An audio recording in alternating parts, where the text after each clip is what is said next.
इस चैप्टर के स्टार्ट में हम देखते हैं लुओ यांग 5 हीरोज को जिन्हें रस्सी से बांधकर एक जगह पर रखा होता है, जिन्हें देखकर हम समझ ही सकते हैं कि इनके साथ क्या हुआ होगा। इसके बाद उनमें से सांग्यो कहता है वो लोग हमें प्रतिदिन कम से कम एक डम्पलिंग तो देते थे पहले, लेकिन अब वो लोग चाहते हैं कि हम सिर्फ एक डम्पलिंग में पूरा दिन सरवाइव करें। और जो सुनकर वांग कहता है हाँ वे लोग इतना अचानक हमारे साथ इतना दुष्टतापूर्वक व्यवहार क्यों कर रहे हैं। जो सुनकर सोमिन सियोल्जो को देखते हुए कहती है हाँ मैं भी ये सोच रही हूँ, आखिरकार क्यों वे अचानक ऐसा कर रहे हैं और हमें पता है इसका रीजन कौन है और क्या है। जो सुनकर सियोल्जो इयोन को गाली दे रही होती है ओ कमीना बास्टर्ड।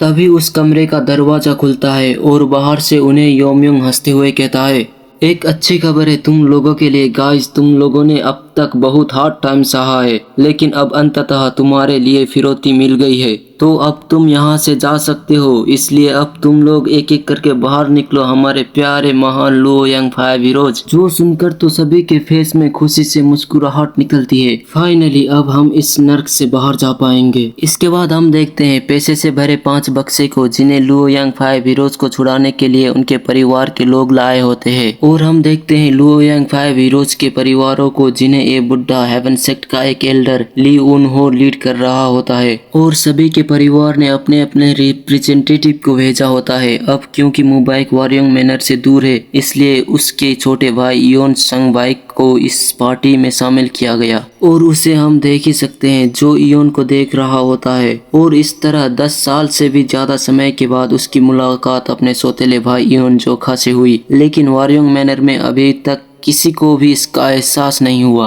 इसके बाद 5 पेक स्ट्रॉन्ग होल को देखते हुए इयोन संगबाइक सोचता है क्या ये वही जगह है जिसे सेत चुंजी भी बस में करने से हार गए थे, लेकिन ये जगह दिखने में तो उतना कुछ खास नहीं है सोच रहा होता है। तभी 5 पेक स्ट्रॉन्ग होल के एक बंदे के नाक में धूल घुस जाती है, जिसकी वजह से वो बस छिकता है। जो सुनकर सोच में डूबा हुआ संगबाइक पूरी तरह घबरा जाता है और हड़बड़ी में अपना सोड मयान से निकालते हुए उनसे कहता है ये क्या है, क्या तुम लोग हमें भी किडनैप करने के बारे में सोच रहे हो। जो सुनकर छिकने वाला बंदा नाक पूछते हुए कहता है क्या ये तुम क्या बकवास कर रहे हो और तुम अपना सोड निकाल कर क्या करने की कोशिश कर रहे हो। और संगबाइक को घबराते हुए देखकर 5 पेक स्ट्रॉन्ग होल के सभी लोग हंस रहे होते हैं और अपना लीडर हंसते हुए और उनका मजाक उड़ाते हुए कहता है तुम अपने आप को 5 ग्रेट ऑर्थोडॉक्स ग्रुप कहते हो, फिर भी तुम बस किसी के छींकने से डर जाते हो। और कहता है मुझे लगता है ये 5 ग्रेट हाउस होल्ड उतना भी ग्रेट नहीं है जितना हमने सुन रखा था। जिसके ताने को सुनकर हेवन सेक्ट का एल्डर और दूसरा बुढ़ा संगबाइक को देखते हुए अपने आप में बात करने लगते हैं,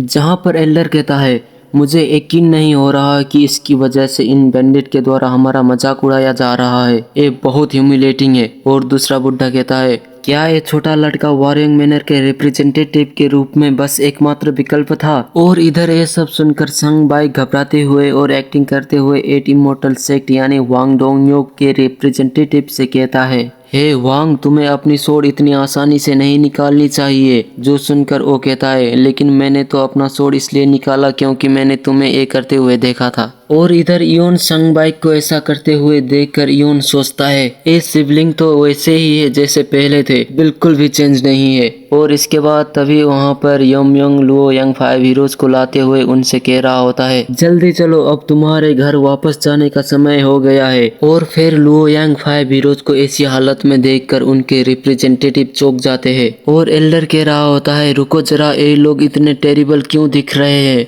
और संगबाइक अपनी बहन को देखकर चौंकते हुए उसका नाम ले रहा होता है और पीछे का बंदा भी डोंगयोप कह रहा होता है। और हमें अच्छे से दिखाया जाता है लुओ यांग 5 हीरोज को जिन्हें देखकर अपना लीडर कहता है मैंने बस कुछ दिन इन्हें नहीं देखा और ये लोग और भी बदतर दिखने लग गए। और पीछे सेकंड भी हाँ कहता है। इसके बाद लुओ यांग 5 हीरोज को देखने के बाद हेवन सेक्ट का एल्डर 5 पेक स्ट्रॉन्ग होल के लोगों से कहता है क्या तुम लोगों में बेसिक मैनर भी नहीं है। अगर तुम लोगों ने उन्हें कैद में रखा है तो क्या तुम लोगों को कम से कम उन्हें ठीक से खाना नहीं खिलाना चाहिए। और इधर लुओ यांग 5 हीरोज सोच रहे होते हैं मुझे नहीं पता था कि खाना नहीं होना एक बहुत ही परेशान करने वाला अनुभव है।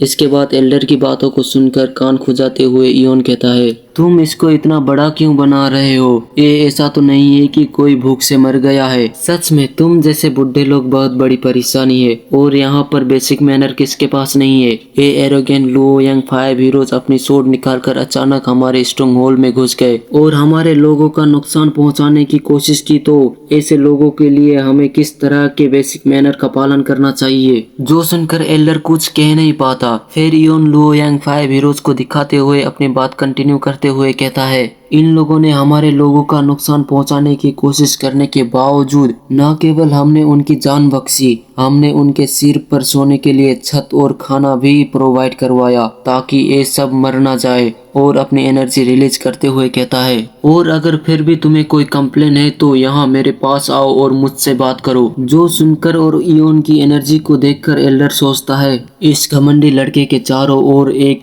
एक्स्ट्राऑर्डिनरी एनर्जी रिलीज हो रहा है, और कहता है सब्जुकेशन स्क्वाड जल्दी ही इस जगह पर हमला करेगा, इसलिए हमारी फर्स्ट प्रायोरिटी अभी भी उन बच्चों को बचाना है, इसलिए हमें ज्यादा बहस करने की जरूरत नहीं है। सोच कर कहता है, तो ठीक है, मैंने तुम्हारी बातों को सुन लिया है और हमने पैसे दे दी है, तो अब उन्हें जाने दो। और हम देखते हैं चुलसान सभी के पैसे को गिन रहा होता है और गिनकर लीडर से कहता है, लीडर मैं गिनते वक्त काफी कंफ्यूज हो रहा था, फिर भी मैंने सभी चेक कर लिया है, फिरौती सब सही है। जो सुनकर लीडर इयोन से कहता है, उसने जो कहा तुमने वो सब सुनी लिया है, तो अब तुम क्या करने जा रहे हो? जो सुनकर इयोन मुस्कुराते हुए कहता है, खैर फिर इसमें कुछ नहीं किया जा सकता। मुझे लगता है कि मैं उनसे नफरत करने का आदी हो गया हूँ, मुझे शायद इसकी कमी महसूस होगी। कहकर अपनी ब्लेड ऊपर उठाते हुए कहता है, तो फिर मुझे उन्हें वापस भेजना होगा। और इयोन को अपनी ब्लेड उठाते हुए देखकर सभी के परिवार के रिप्रेजेंटेटिव घबरा जाते हैं और इधर इयोन अपनी ब्लेड पकड़कर रेडी हो जाता है,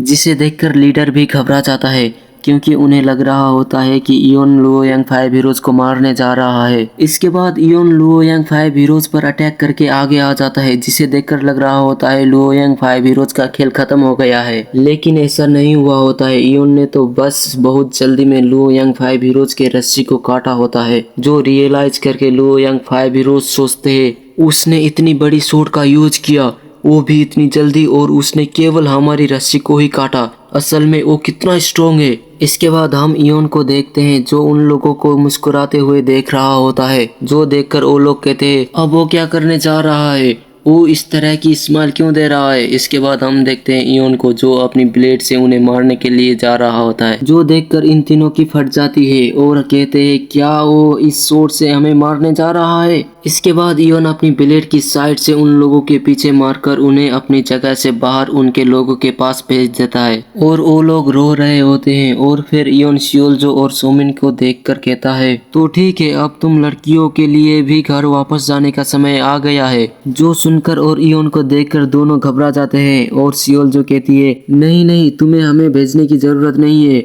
हमसे दूर रहो, हम खुद से चले जाएंगे। जो सुनकर इयोन को थोड़ी कुछ फर्क पड़ेगा, वो उन्हें भी उसी तरह अपने स्ट्रॉन्ग होल्ड से बाहर फेंक देता है और सभी आसमान से नीचे गिर रहे होते हैं और सभी परिवार के रिप्रेजेंटेटिव अपने अपने लोगों को पकड़ने की कोशिश कर रहे होते हैं। और शियोल्जो संगबाइक के ऊपर गिर रही होती है, जो देखकर संगबाइक कह रहा होता है, शियोल्जो मुझसे दूर रहो, मैं तुम्हें नहीं पकड़ पाऊंगा। इसके बाद सभी रिप्रेजेंटेटिव अपने अपने लोगों को पकड़ते हैं और हेवन सेक्ट का एल्डर जंप करके सोमिन को आसमान में ही पकड़ लेता है, लेकिन शियोल्जो मुझे पकड़ो संगबाई कहकर उस पर गिर जाती है। और इस तरह से नेगोशिएशन करके अंततः लुओ यांग 5 हीरोज 5 पिग स्ट्रॉन्ग होल्ड से बच गए। हालांकि उनकी आंखों में 5 पिग स्ट्रॉन्ग होल्ड के खिलाफ काफी गुस्सा भरा हुआ था। और इसके बाद हम देखते हैं सोमिन को, जो बहुत गुस्से में होती है और इयोन के बारे में सोच कर कहती है, उस कमीने की हिम्मत कैसे हुई हेवन सेक्ट के साथ ऐसा कुछ करने की।